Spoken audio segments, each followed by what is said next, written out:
All right, I'm going to show you how to remove a 20-year-old faucet using a Basin wrench. All right, so this is a Basin wrench, and the way it's designed, it has extensions here where you press it, and you can slide it up, and you can make it whatever length you want, you know, depending on how big your sink is.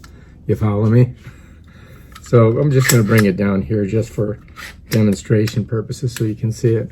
On the top, it has this catch, which will go around the nut, right? And it also has this pivot, so it can pivot both ways. That way you can either tighten or you can loosen. If we're doing the the water turn-off valves, I'm going to put it on the nut like this, and I'm going to turn it this way, right? And that's to loosen, okay?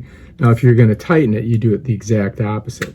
But this is the tool that you need. This one's made by Milwaukee, and it cost about 50 bucks. You can get cheaper ones on Amazon. And this switches too, so you can go, if you're in a tight space, you're turning it like this, you can do this. And that's how it works, right? And just to give you an idea, I'll show you.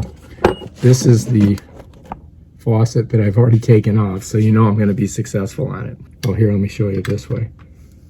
You slide it up under the sink, and then it just catches it right like that. And then to get it off, I just turn it like this. You see? And it comes off. I mean, it's coming off easy now because it's all loose.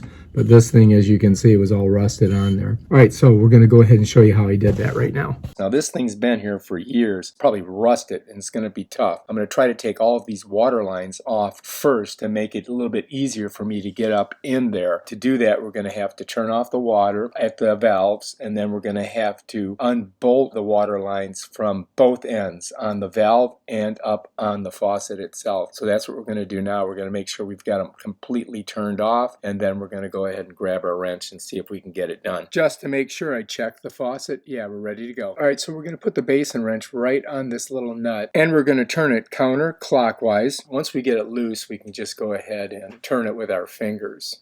Then we're going to try to pull the lines out of the way, and I'm going to go ahead and do the hot water line next. The exact same way. I'm just going to put the Basin wrench on it, crank it over until it gets loose enough that I can use my fingers to release it from the valve. Next, I slid up under the sink, and I'm going to just go ahead and take these water lines off of the faucet itself, turning it counterclockwise until I can get my fingers on it and spin it. I'm going to do that for all three of these lines so that it'll make it much easier for me to get that Basin wrench up there and loosen that big bolt. As you can see, I'm turning it clockwise. It's not easy too. You sometimes have to get your finger up there and push it back onto the bolt. But this took me about 20 minutes just to get this thing off. You can see I had to rest a couple times, and I just kept on going and cranking it counterclockwise. And I finally got it loose enough where I could spin it with my fingers, and I finally did get it off. Next, all we had to do was just lift the faucet out of its hole. Bam, done. If you like this video, subscribe to my channel and check out my other awesome videos on how to do stuff like this. Peace out.